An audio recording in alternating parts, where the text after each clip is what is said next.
تعالیٰ نے انہیں کتنے بڑے مقام سے نوازا ہے۔ پھر ارشاد ہوا اذ تصعدون، جب تم چڑھتے جا رہے تھے، ولا تلوون علی احد، اور کسی کو پیٹھ پھیر کر نہیں دیکھ رہے تھے، والرسول یدعوکم فی اخراکم، اور رسول پاک صلی اللہ علیہ وسلم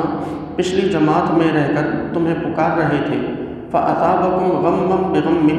تو اللہ نے تمہیں غم بالائے غم میں مبتلا کیا، لکی لا تحزنوا علی ما فاتکم، تاکہ تم مال غنیمت سے محرومی پر اور جو تمہیں شکست ہوئی اس شکست پر تم افسوس نہ کرو، ولا ما اصابکم، اور جو تمہیں شکست ہوئی اس پر افسوس نہ کرو، واللہ خبیر بما تعملون، اور اللہ تبارک و تعالی باخبر ہے تمہارے اعمال سے۔ اب یہاں نبی کریم علیہ الصلوۃ والسلام کی جس جماعت میں حضور پکار رہے تھے اور صحابہ کرام جس جماعت کی طرف آگے بڑھ رہے تھے، تصور کریں کہ احد کا پہاڑ ہے، احد کے پہاڑ پر صحابہ کرام غزوہ احد میں ان تمام مشکلات کے بعد چڑھتے چلے جا رہے ہیں۔ نبی کریم علیہ السلام احد پہاڑ پر نہیں چڑھ رہے،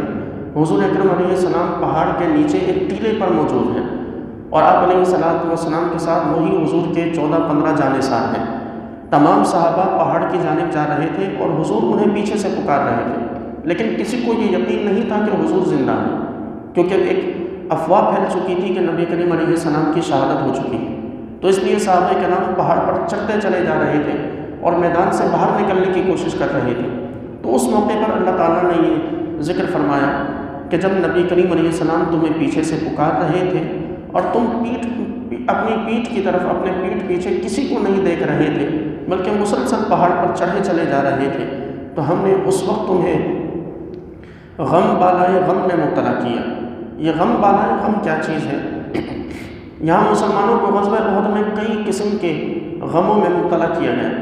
ایک غم تو یہ تھا کہ وہ مال غنیمت کہ جس کی جانب مسلمان بڑھے تھے، وہ مال غنیمت ہاتھ سے نکل گیا، کہ جب اب کفار غالب آ گئے تو وہ اپنا سارا سامان سمیٹ کر اپنے ساتھ لے گئے، تو وہ مال غنیمت کہ جس کی جانب وہ 50 صحابہ میں سے کچھ صحابہ بڑھے تھے وہ ہاتھ سے نکلا۔ دوسرا غم یہ کہ مسلمانوں کی ایک بڑی تعداد شہید ہوئی، اور تیسرا غم یہ کہ نبی کریم علیہ الصلوۃ والسلام کی شہادت کی افواہ پھیلی۔ یہ تین غم یہاں غزوہ احد میں مسلمانوں کو سہنے پڑے۔ ان تین غموں میں سے جو تیسرا غم تھا، یعنی نبی کریم علیہ السلام کی شہادت کی افواہ، یہ تھا غم بالائے غم، یعنی تمام غموں میں سب سے بڑا غم۔ اور اللہ تبارک و تعالیٰ نے فرمایا کہ ہم نے تمہیں اس غم میں اس لیے مبتلا کیا تاکہ وہ جو پہلے کے جو دو غم ہیں وہ غم تمہیں بھول جائیں، کیونکہ جب کوئی بڑی مصیبت آتی ہے تو چھوٹی مصیبتیں انسان کو محسوس نہیں ہوتی، چھوٹی تکلیفیں انسان محسوس نہیں کرتا۔ تو اب تک یہی محسوس ہو رہا تھا کہ مال غنیمت نکل گیا، لوگ شہید ہو گئے، لیکن اب اچانک یہ خبر بھی پھیل گئی کہ نبی کریم علیہ السلام شہید ہو گئے۔ تو جب حضور کی شہادت کی خبر سنی تو مال غنیمت کا غم بھی ایک طرف رہ گیا، اپنے لوگوں کی شہادت کا غم اور افسوس بھی ایک طرف رہ گیا۔ اب فکر صرف یہ ہو گئی کہ حضور شہید ہو گئے۔ اور پھر جب نبی کریم علیہ السلام کو اپنے سامنے زندہ اور حیات دیکھا تو خوشی اتنی ہوئی کہ وہ پیچھے جو دونوں قسم کے جو افسوس تھے وہ افسوس بالکل ختم ہو گئے۔ یہ اللہ تعالیٰ کی حکمت تھی، اور یہ بھی رب کا ان مسلمانوں پر، ان صحابہ کرام پر بہت بڑا فضل اور رحمت تھی کہ اللہ تعالیٰ نے انہیں غم سے اور شکست کی کیفیت سے نکالنے کے لیے رب نے کتنا بڑا انتظام فرمایا کہ اللہ تبارک و تعالیٰ نے انہیں ایک ایسے طریقے سے ان تمام افسوسوں اور غموں سے نکالا کہ بعد میں کبھی بھی اس بات کا غم یا افسوس نہ رہے کہ غزوہ احد میں ہمارے ساتھ کیا ہوا تھا۔ وگرنہ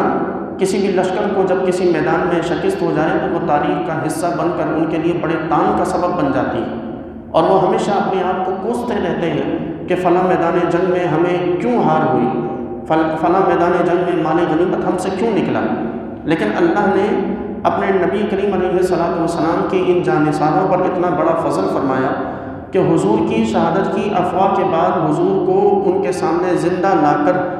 اللہ تبارک و تعالیٰ نے انہیں اتنی بڑی خوشی عطا فرما دی کہ وہ جو دو غم تھے وہ غم اس خوشی کے نیچے دب کے رہ گئے، اور ان صحابہ کرام کو اللہ تبارک و تعالیٰ نے یہ مقام و رتبہ عطا فرمایا۔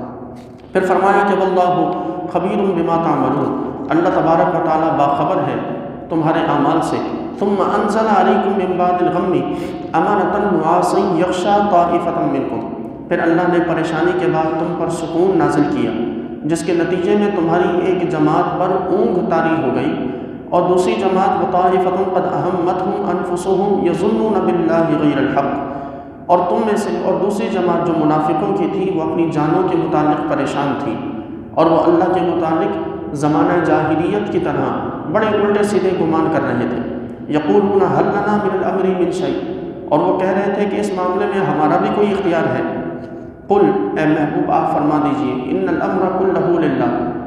حکم تمام معاملات میں اور اختیار تمام معاملات میں صرف اللہ کا ہے۔ یخفون فی انفسہم ما لا یبدون لک، وہ اپنے دلوں میں ان چیزوں کو چھپاتے پھرتے تھے جو آپ پر ظاہر نہیں کرتے تھے۔ یقولون، اور وہ یہ کہتے تھے، لو کان لنا من الامر شیء ما قتلنا ھاہنا، اگر آج ہمارا اختیار ہوتا تو ہم یوں قتل نہ کیے جاتے۔ قل، اے محبوب آپ فرما دیجئے، لو کنتم فی بیوتکم، اگر تم اپنے گھروں میں بھی بیٹھے ہوتے، لبرز الذین کتب علیہم القتل الی مضاجعہم، تو جن لوگوں کا قتل کیا جانا مقدر ہو چکا تھا وہ میدان جنگ میں ضرور نکلتے۔ وَلِيَبْتَلِيَ اللَّهُ مَا فِي صُدُورِكُمْ، اور یہ اس لیے ہوا تاکہ اللہ تعالیٰ تمہارے دلوں میں جو باتیں ہیں ان باتوں کو آزمائیں۔ وَلِيُمَحِّصَ مَا فِي قُلُوبِكُمْ، اور تمہارے دلوں میں جو اندیشے ہیں، جو وسوسے ہیں، اللہ ان کو پاک و صاف کرے۔ وَاللَّهُ عَلِيمٌ بِذَاتِ الصُّدُورِ، اور اللہ تبارک و تعالیٰ دلوں کی باتوں کو خوب جاننے والا ہے۔ إِنَّ الَّذِينَ تَوَلَّوْا مِنْكُمْ يَوْمَ الْتَقَى الْجَمْعَانِ،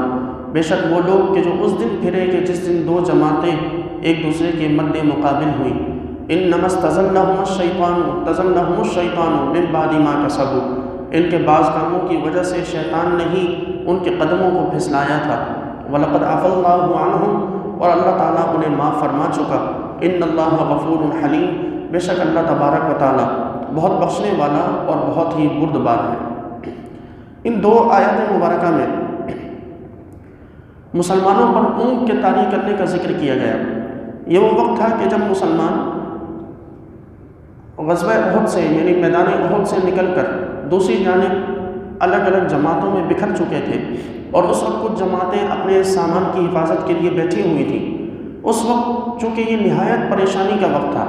اتنی بڑی پریشانی مسلمانوں نے نہیں دیکھی تھی کہ حضور کی شہادت کی خبر ان کے درمیان جا پہنچے، اور اس وقت اللہ تبارک و تعالیٰ کی جانب سے ان پر اونگ طاری کی گئی۔ یعنی یوں سمجھ لیجیے کہ ایک چند سیکنڈز کی نیند اللہ تبارک و تعالیٰ نے ان پر طاری فرمائی، اور ان چند سیکنڈز کی نیند میں ایسا اثر تھا کہ جب یہ اس نیند سے بیدار ہوئے تو بالکل پرسکون تھے۔ وہ تمام تر پریشانی کہ جو اس سے پہلے تھی، وہ تمام کی تمام پریشانی اب ختم ہو چکی تھی۔ تو اللہ تعالیٰ نے یہاں اس کا ذکر فرمایا کہ جو ہمارے مخلص تھے، ہم نے ان کی پریشانی کو اس طرح دور کیا کہ ہم نے ان پر چند لمحوں کی اونگ کو یا نیند کو طاری کیا،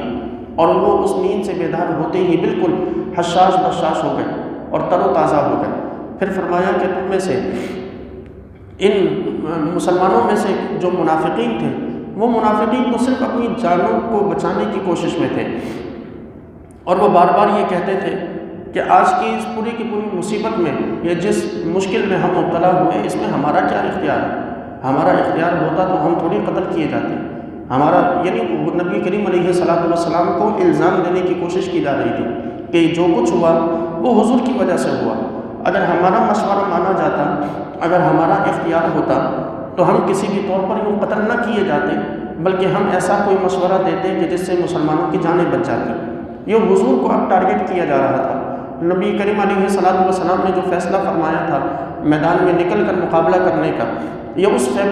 فیصلے کو ٹارگٹ کیا جا رہا تھا۔ رب نے واضح طور پر ارشاد فرمایا کہ نبی کریم علیہ الصلوۃ والسلام کا بھی اس معاملے میں کوئی اختیار نہیں۔ حضور کا تو محض فیصلہ تھا کہ میدان میں اتر کر مقابلہ کرنا ہے۔ یہ باقی قتل ہونا، شہید ہونا، یہ تمام تر چیزیں تو اللہ کے اختیار سے ہیں، یہ کسی بندے کے اختیار سے تو ہے نہیں۔ اور یہ بھی فرمایا کہ تم میں سے جو یہ باتیں کر رہے ہیں نا کہ اگر ہمارا اختیار ہوتا تو ہم قتل نہ کیے جاتے، وہ یہ سن لیں کہ اگر ان کا قتل مقدر کیا جا چکا ہوتا تو اپنے گھروں میں بھی بیٹھے ہوتے تو کسی نہ کسی طرح میدان میں ضرور اترتے، اور یہ اپنی قتل کی جگہ پر ضرور پہنچتے، کیونکہ رب کا فیصلہ ہے کہ انہوں نے قتل ہونا، تو اس میں کسی انسان کو قصوروار نہیں ٹھہرایا جا سکتا۔ پھر